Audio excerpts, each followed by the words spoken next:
South beauty Samantha ప్రస్తుతం రామ్ చరణ్ హీరోగా తెరకెక్కుతున్న సినిమాలో నటిస్తోంది. సుకుమార్ అండ్ మండుటెండల్ని సైతం లెక్క చేయకుండా రామ్ చరణ్ 11వ సినిమా షూటింగ్ని శరవేగంగా జరుపుతుండగా సమంత రూపంలో గట్టి దెబ్బ తగిలింది. వీలైనంత త్వరగా షెడ్యూల్ని ముగించి ఇతర కార్యక్రమాలు చకచకా కానిచ్చేద్దామనుకుంటే ఆ హీరోయిన్ కారణంగా అన్నీ ఆపేయాల్సి వచ్చింది.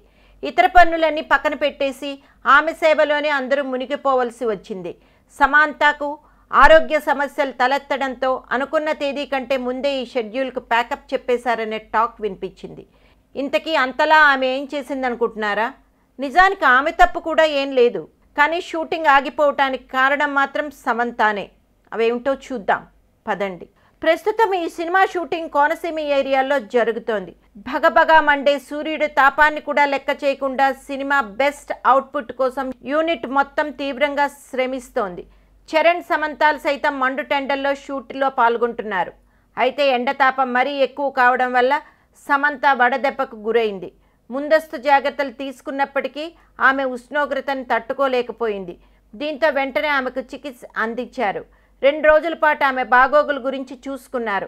అప్పటికీ ఆమె ఆరోగ్యం కుదుట పడకపోవడంతో షూటింగ్ని అర్ధాంతరంగా ఆపేయాల్సి వచ్చింది. సమంత పూర్తిగా కోలుకున్న తర్వాత తిరిగి షూటింగ్ ప్రారంభించాలని ఫిక్స్ అయ్యారు. ఉన్న పళంగా షూటింగ్ని ఆపేయడంతో చరణ్ తన భార్య ఉపాసనతో కలిసి ఫ్యాన్స్, సాధారణ ప్రజలతో సమయం గడుపుతున్నాడు. ఇందులో చెర్రీ చేపలు పట్టేవాడిగా నటిస్తున్నాడని, అతడి క్యారెక్టర్ పేరు చిట్టిబాబు అని తెలిసింది. సుక్కు, చెర్రీ, సమంత కాంబినేషన్లో రూపొందుతున్న ఈ మూవీని దాదాపుగా పల్లెటూరి నేపథ్యంలోనే రూపొందనుంది. సమంత అనారోగ్యంపై ఆమె సన్నిహితులు సమాచారం ఇస్తున్నారు. ప్రస్తుతం తాను పూర్తిగా కోలుకుందని, ఎటువంటి ఆరోగ్య సమస్యలు ఆమెకు తలెత్తలేదని అంటున్నారు. ఇంకా టైటిల్ ఖరారు కాని చిత్రాన్ని మైత్రి మూవీ మేకర్స్ వారు నిర్మిస్తున్నారు. సమంత దెబ్బకు చెర్రీ, సుక్కు సినిమా షూటింగ్ మటాష్ అని ఇండస్ట్రీలో ఒక వార్త హల్చల్ చేస్తోంది.